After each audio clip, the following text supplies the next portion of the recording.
말씀을 보겠습니다.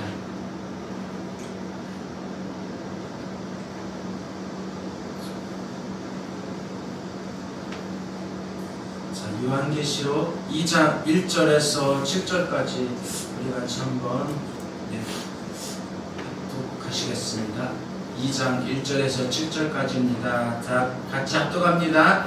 에베소 교회 사자에게 편지하노라. 오른손에 있는 7별을 붙잡고 7 금촛대 사이를 거니시는 이가 이르시되 내가 내 행위와 수호와 내 인내를 알고 또 악한 자들을 용납하지 아니한 것과 자칭 사도라 내 아닌 자들을 시험하여 그의 거짓된 것을 내가 그려낸 것과 또 내가 참고 내 이름을 위하여 견디고 게으르지 아니한 것을 아노라. 그러나 너를 책망할 것이 있나니 너의 처음 사랑을 버렸느니라. 그러므로 어디서 떨어졌는지를 생각하고 회개하여 처음 회개를 가지라. 만일 그리하지 아니하고 회개하지 아니하며 내가 내게 가서 내 촛대를 그 자리에서 옮기리라. 오직 내게 이것이 있으니 내가 니골라 당의 행위를 미워하는도다. 나도 이것을 미워하노라. 귀 있는 자는 성령이 교회들에게 하시는 말씀을 들을지어다. 이기는 자에게는 내가 하나님의 낙원에 있는 생명나무의 열매를 주었게 하리라. 아멘. 이렇게 오늘 에베소 교회에 대해서 이렇게 또 알아보기를 원합니다. 아멘. 우리 한번 인사할까요? 한 주 동안도 승리하셨습니다. 한 주 동안도 승리하셨습니다. 네, 날씨가 엄청 더운데 그 더운 날씨 가운데서도 우리 하나님께서 저희를 붙들어 주시고 인도하여 주신 줄로 믿습니다. 아멘. 아멘.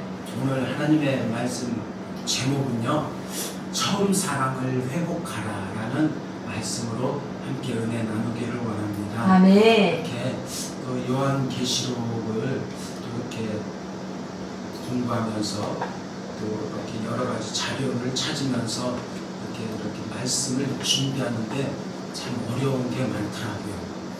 그리고 준비할 것도 많고, 그래서 참 이것을 잘못 말씀을 전하면 또 이단 3단 소리도 듣고 그러기 때문에 참 계시록 이렇게 다루는 게 쉽지는 않죠. 그래서 예전에 이렇게 기성세대 목사님들은 요한계시록을 많이 다루지 않은 것 같아요. 왜냐하면 이단들이 요한계시록을 많이 그렇게 나쁘게 그렇게 전해왔기 때문에, 그래서 이 요한계시록을 다루는 교회는 저 교회 좀 수상하다, 이단이다, 그런 말을 많이 들어왔기 때문에 그거에 목사님들이 이렇게 빠지지 않기 위해서 이렇게 다루지는 않았는데요. 요즘은 이제 교회들이 요한계시록을 많이 다루더라고요.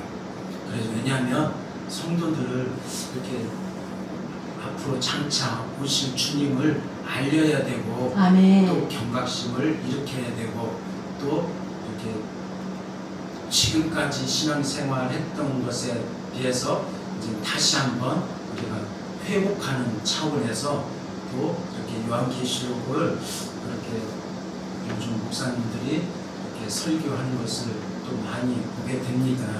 그래서 오늘은 지지난주에 우리가 1장을 보았잖아요. 그래서 거기서 이렇게 복받는 비결을 우리가 서로 나누었는데요. 그때는 1장 3절에 보면 하나님의 말씀을 읽는 자와 듣는 자와 그 가운데 기록한 것을 다 지키는 자는 복이 있다라고 말씀하셨거든요. 아멘. 그래서 거기 마지막 구절에 때가 가까움이라 그렇게 말씀하고 있습니다. 지금 때가 가까우고 있잖아요.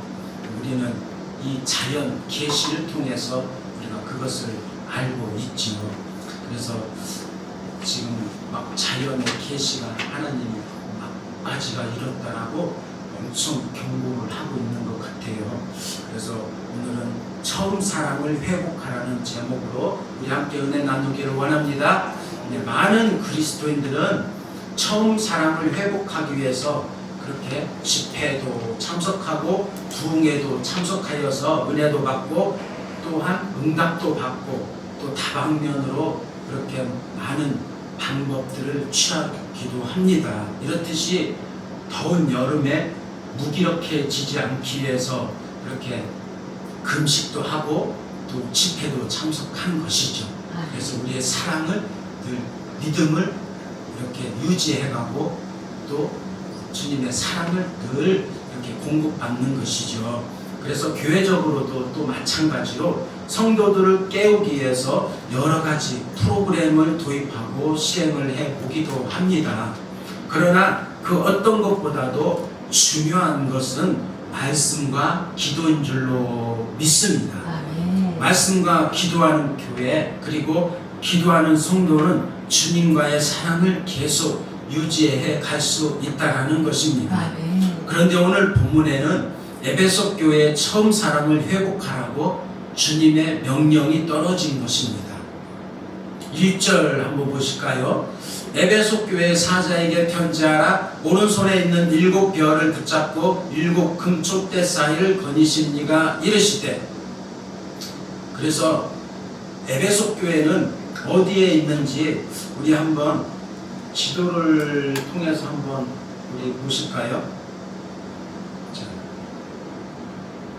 그 에베소 교회는 아시아에 7교회가 이렇게 몰려 있지만 그래도 2일, 3일 안에 다 도달할 수 있는 거리라고 합니다. 그래서 에베소, 서머나, 버가모 이렇게 쭉 이렇게 있죠. 7교회가.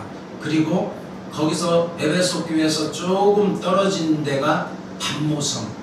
그래서 사도 요한이 반모섬에 유배되었을 때에 하나님의 환상 가운데 그렇게 이 계시록이 쓰여졌던 것이죠. 그런데 반모섬에서 이 계시록이 쓰여졌는지 아니면 에베소 그 사도 요한이 그 이제 모든 유배 생활을 끝내고 이렇게 에베소에서 다시 이렇게 나왔을 때 쓰여졌는지는 아무도 모른다고 합니다. 그렇지만 하나님께서 이 요한 계시록 환상을 보여주시고 사도 요한이 기록한 하나님의 그런 계시의 말씀인 것이죠. 그래서 이렇게 이제 우리가 한 7주 동안 교회들의 특성에 대해서 에베소 이렇게 또 다음에 서머나 이렇게 돌아가면서 한번 우리가 알아보길 원합니다. 이 교회의 특성들은 지금의 우리가 살아가고 있는 현 시대의 교회들을 말하고 있는 것이죠. 그래서 에베소 교회는 소아시아의 항구 도시이며 또 사도 바울은 제3차 전도 여행 시 2년 3개월간 머물면서 이렇게 말씀을 가르쳤던 적이 있습니다. 그래서 이 에베소 교회 상업상으로는 매우 중요한 교역의 중심지로서 소아시아에서 제일 부유한 도시이며 유프라테스에서 라오디게아를 경유하여 에베소까지 이르면서 동방의 산물이 중착한 곳이 이 에베소 지역입니다. 또한 종교적으로는 세계 7대 불가사의 중 하나인 아데미 여신상이 있어서 미신이 성행하였으며 황제 숭배가 행해졌던 부도덕한 곳이었습니다. 그리고 또 정치적으로는 로마로서부터 그렇게 자치권을 인정받아 소아시아의 정치, 경제, 문화의 중심지 역할을 한 곳이 에베소 지역이었습니다. 이러한 에베소에 기독교 신앙이 전파된 것은 헌신적인 평신도 부부 브리스길라와 아굴라 부부에 의해서 세워졌으며 언변이 좋은 전도자 아볼로도 이 교회 설립에 기여했다고 합니다. 그리고 사도 바울도 이곳에 도움을 주었던 그런 에베소 교회였습니다. 7교회의 이름들은 추후 여러 시대에 있는 교회들을 상징합니다. 7이란 수는 완전함을 가리키며 하나님의 말씀이 세상의 끝날까지 전파되리라는 사실을 상징하는 것이며 한편 그 상징들은 세계 역사의 다른 시대, 즉 지금 이 현 시대의 교회의 상태를 나타내는데 사용되었습니다. 7교회의 특징들은 기독교 역사의 7개의 연속적인 기간들에 대한 예언들로 설명할 수 있습니다. 그 첫 번째로 오늘 에베소 교회에 대해서 알아보고 있는데요. 에베소는 초대교회 시대를 말하고 있습니다. 그래서 주후 31년에서 100년 사이에 그렇게 초대교회 시대를 말하고 있습니다. 그리고 두 번째 서머나 교회죠. 위에 쪽으로 올라가면 그래서 서머나는 박해 시대를 말하고 있습니다. 그래서 주후 100년에서 313년을 가리키고 있고요. 세 번째로 버가모는 세속화 시대를 말하고 있습니다. 그래서 주후 313년에서 538년을 가리키고 있습니다. 그리고 두아디라 교회는 암흑 시대를 가리키고 있는데요. 538년에서 1517년 사이를 그렇게 말하고 있죠. 그리고 사대교회는 종교개혁 시대를 말하고 있는데요. 538년에서 1565년 또는 종교개혁 후 시대라고도 말하고 있습니다. 그래서 1565년에서 1740년까지를 말하고 있죠. 그리고 여섯 번째로 빌라델피아 교회, 그리고 이 빌라델피아 교회는 재림 운동 시대를 말하고 있습니다. 그래서 1798년에서 1844년 동안 또는 기독교 대부흥 시대를 말하고 있죠. 그래서 1740년에서 1844년도 이 기간은 이렇게 빌라델피아 재림 운동 시대를 말하고 있죠. 그리고 마지막 7번째 라오디게아는 마지막 시대를 말하고 있습니다. 1844년도에서 계속 이후까지, 지금 이후까지 재림까지를 말하고 있죠.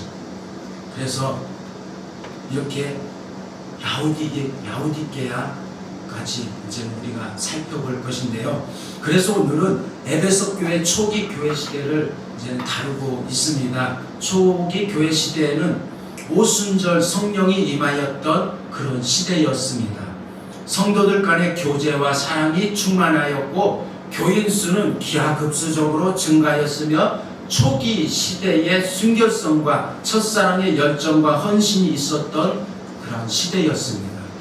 7별, 여기서 7별이 나오죠. 7별은 하나님의 종을 가리킵니다.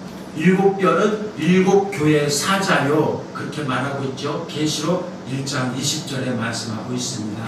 그리고 다니엘서 12장 3절에는 지혜 있는 자는 궁창의 빛과 같이 빛날 것이며 많은 사람을 옳은 대로 돌아오게 한 자는 별과 같이 영원토록 빛나리라 말씀하고 있습니다. 그래서 우리가 이 마지막 시대에 살아가고 있지 않습니까?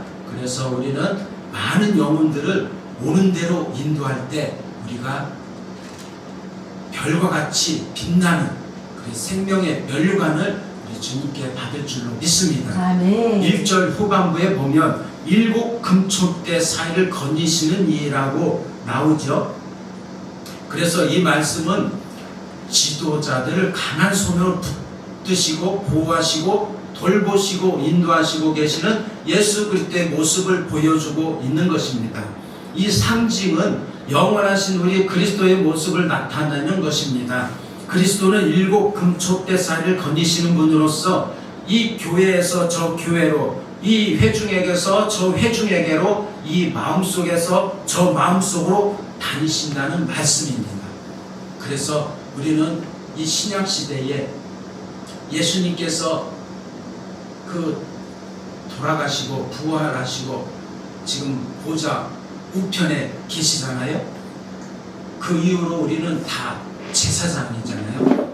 그러므로 또 우리 몸은 성전이고, 그러므로 각자의 만인 제사장이기 때문에 하나님께서 성령님이 다 각자가 다 이렇게 임해 주시는 것이죠. 아멘. 그리고 이 사람 저 사람 다니면서 우리 성령님께서 다 인도하고 계시다는 것입니다. 아멘. 이 시간도 성령님께서 우리 한 사람 한 사람 만져주고 있는 줄로 믿습니다. 아멘. 하나님께서 말씀하시죠. 이스라엘을 지키시는 자는 졸지도 아니하시고 주무시도 아니하신다라고 말씀하고 있습니다. 아멘. 이스라엘은 구약의 이스라엘뿐만이 아니라 지금 우리한테도 그 이스라엘인 것이죠. 아멘. 영적인 이스라엘. 아멘. 그래서 저와 여러분은 그렇게 지켜 보호 역사하시는 하나님이심을 믿으시기를 바랍니다. 아멘. 2절에 보면 내가 내 행위와 수고와 내 인내를 알고 또 악한 자들을 용납하지 아니한 것과 자칭 사도라되 아닌 자들을 시험하여 그의 거짓된 것을 내가 드러낸 것과. 그래서 2절에 보면 행위라고 나옵니다. 여기서 보면 내 행위와, 그래서 이 행위라는 단어는 헬라어로 에르가인데요. 이 말은 포괄적인 의미로 전체적인 삶의 모습을 말하고 있습니다.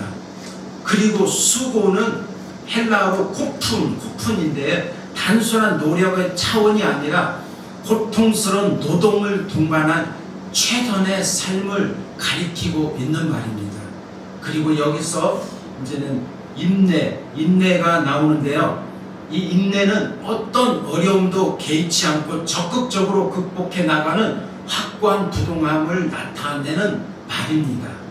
이것은 그리스도께서 교회와 성도와 행하는 행위와 수고와 인내를 모두 알고 계심을 나타내고 있습니다. 그래서 우리 하나님은 그 사람의 행위대로 심판하신다고 말씀하셨습니다. 악한 자들을 용납하지 아니한 것과 자칭 사도라되 아닌 자들을 시험하여 그의 거짓된 것을 내가 드러낸 것과. 여기서 악한 자들은 거짓 사도 혹은 거짓 교사들을 가리키는 듯합니다. 자칭 사도라 주장하였는데 니골라당을 추종하는 세력들이었죠. 6절에 보면 그렇게 나옵니다. 그래서 이렇게 에베소 교회와 성도는 영적인 분별력이 있었다라는 것입니다. 그들의 열매를 통해 거짓을 분별하고 모든 사람들이 알도록 그들의 거짓을 드러낸 것입니다. 이것은 참 잘한 일이죠, 에베소 교회에. 그런데 이것은 주님도 그렇게 잘했다라고 칭찬을 하시죠. 아멘. 그러나 3절에 보면 또 내가 참고 내 이름을 위하여 견디고 게으르지 아니한 것을 아노라. 이 말씀은 에베소 교회가 신앙의 정절을 지키고 있다는 것을 주님이 알고 있는 것입니다.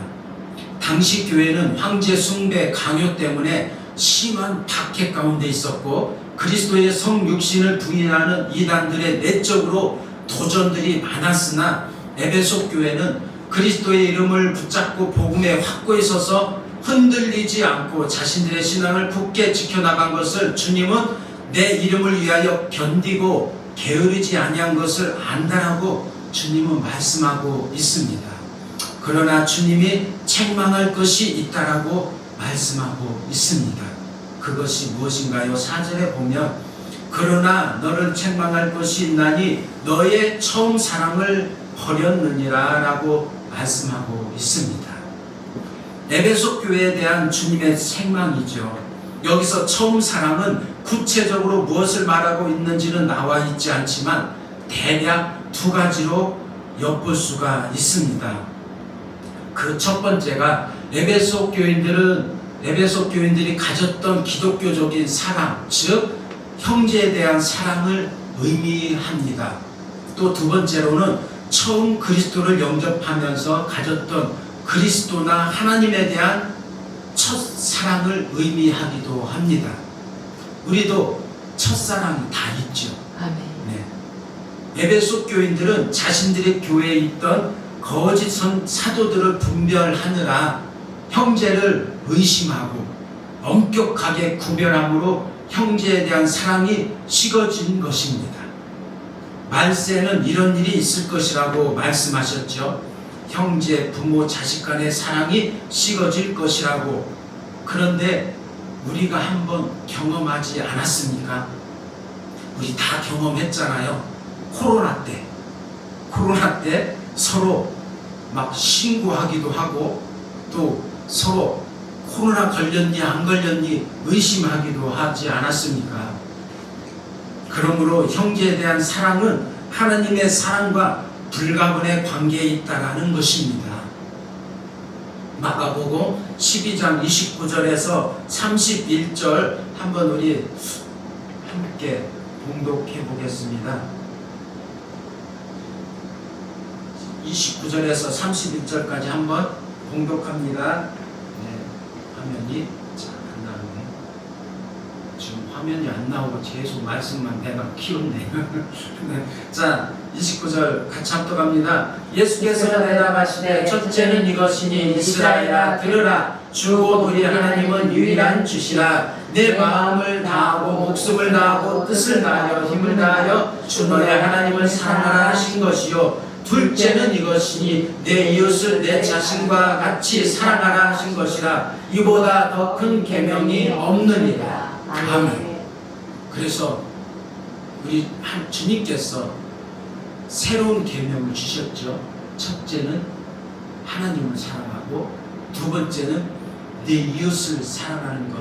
이것이 우리 하나님을 사랑하는 것이라고 그렇게 예수님께서 새로운 계명을 주셨습니다.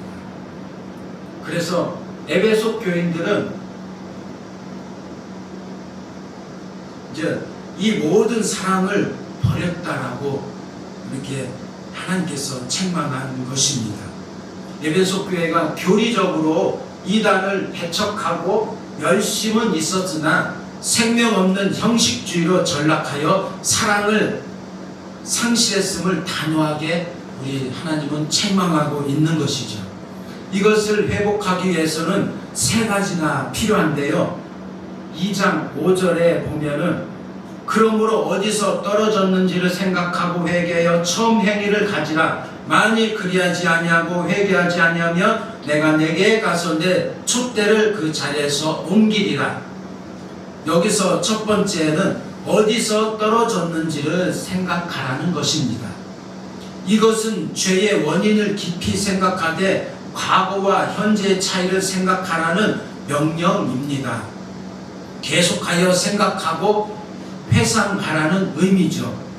저도 이제는 사업장에서 일을 이제 작업을 하다 보면 나도 모르게 제품을 잃어버리면 이제 그것을 찾아야 되잖아요.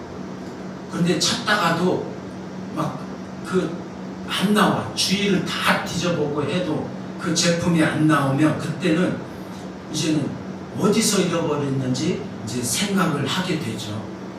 그리고 어디서 어떻게 잃어버리게 됐는지 곰곰이 이제 생각을 하게 됩니다. 그러면서 그것이 나올 때까지 마지막에는 막 이제는 쓰레기통까지 뒤지게 되죠. 그래서 그 나올 때까지 그것을 다 찾게 된다라는 것이죠. 이렇듯이 에베소 교인에게 어디서 그 사랑이 식어지게 되었는지를 생각하라는 것입니다. 에베소 교인들은 잃어버린 처음 사랑을 회복하기 위해 그것을 어디에서 무엇으로 인해서 상실하게 되었는가를 생각하고 회복해야 하는 것입니다. 두 번째로는 회개하여 처음 행위를 가지라고 말씀하고 있습니다. 회개하여의 헬라어로는 메타노에손인데요. 이 말은 부정, 과거, 명령형으로 단번에 결정적으로 돌아가라는 명령형입니다. 그러므로 에베소 교인들은 특별히 회개하여 돌아가되 무분별한 사랑이 아닌 그들이 가졌던 처음 사랑으로 돌아가야 한다라는 것을 말해주고 있습니다. 우리도 예수님을 처음 믿고 은혜 받고 영접할 때의 감격이 다 있을 것입니다. 그때 그 감격의 사랑으로 돌아가라는 것이죠. 처음 행위를 가지라는 말은 지금 즉시 행하라는 말입니다. 그래서 회개하는 것은 즉시 잘못된 것에서 즉시 돌이키는 것을 말합니다. 모든 사람이 잘못된 길로 갔다면 즉시 돌아서 나오지 않습니까? 우리가 잘못된 길로 갔다라고 한다면 거기서 다시 돌아오지 않습니까? 아멘. 잘못된 것을 알고도 그냥 그곳으로 간다면 죽음의 길, 사망의 길로 가는 것과 마찬가지인 것이죠. 이런 영상이 떴더라고요. 그래서 한번 보았는데요. 이번에 비가 많이 왔죠.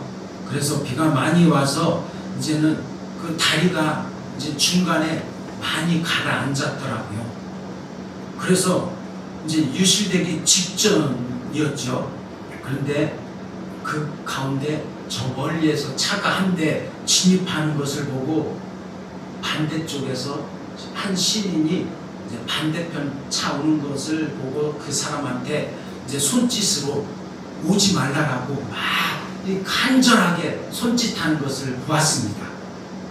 그러다가 그 차주가 그것을 보고 이제 심상치 않은 것을 알아들었는지 뒤로 이제 차를 후진하더라고요. 그러다 후진으로 빼자마자 그 다리 중간이 무너지고 와락 그냥 순식간에 무너지는 것을 보았습니다. 이 운전자는 그 신호를 무시하고 그렇게 지나갔다면 죽음에 이른 것이죠. 우리 하나님도 우리가 살 길은 회개하는 것임을 가르쳐주고 있는 것이죠. 아멘. 세 번째로는 회개하지 아니하면 내가 내게 가서 내 촛대를 그 자리에서 옮기리라. 이 말씀은 그리스도의 겉면을 외면했을 때 초래할 결과물이죠. 아까 다리가 붕괴되기 전 그 사람의 말을 안 들었다면 결과물은 그 사람은 죽음이었겠죠. 그러나 그 운전수는 그 사람의 수신호를 알아듣고 후진했기 때문에 살 수 있었던 것입니다. 에베소 교회 성도가 회개하지 않는다면 현재 임할 그리스도의 심판을 말하는 것입니다. 그러므로 7절 다 같이 한번 봉독하시겠습니다.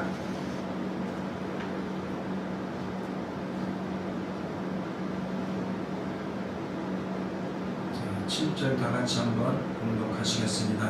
자, 봉독합니다. 귀 있는 자는 성령이 교회들에게 하시는 말씀을 들을지어다. 이기는 그에게는 내가 하나님의 나본에 있는 생명나무의 열매를 주어 먹게 하리라. 아멘. 네. 귀, 여기서 귀는 우리 귀잖아요. 귀는 하나님의 메시지를 전달하면 성령의 권면을 들을 수 있는 귀를 말하고 있는 것이죠. 아멘. 그리고 여러 가지 우리가 듣기도 하잖아요. 그러므로 교회들에게 하시는 말씀을 들을지어다 여기서 말씀하고 있죠. 이 말씀은 교회를 말하는 것이 아니라 지상에 있는 모든 교회를 말하고 있는 것입니다. 그래서 여기서 교회들에게 말씀하고 있는 것이죠. 그래서 이기는 그에게는 그리스도의 권면대로 행하여 승리한 자들에게 주어지는 약속으로 하나님 낙원에 있는 생명나무의 열매를 주어 먹게 되는 것입니다. 낙원, 여기서 낙원은 헬라어로 파라데이소인데요. 우리 파라다이스 많이 들어보셨잖아요. 그 파라다이스, 낙원. 그런데 이 파라데이소는 페르시아에서 유래된 말입니다. 인류 최초 거주지인 에덴 동산을 암시하며 궁극적으로는 구원의 백성들이 그리스도와 함께 있게 될 하나님 나라 자체를 의미합니다. 생명나무의 과실은 죽음과 고난이 존재하지 않는 영생을 상징합니다. 아담과 하와가 생명나무 과실을 따먹음으로 죄가 들어왔고 죽음이 들어오지 않았습니까? 하나님 말씀대로 구원받고 이 땅에서 악의 무리와 싸워 이기는 자에게 천국에 갈 수 있는 것입니다. 그리스도의 권면대로 회개하여 처음 사랑을 회복하는 저와 여러분이 되시기를 간절히 축원합니다. 아멘. 그래서 우리 모두 이기는 자가 되어서 낙원에 있는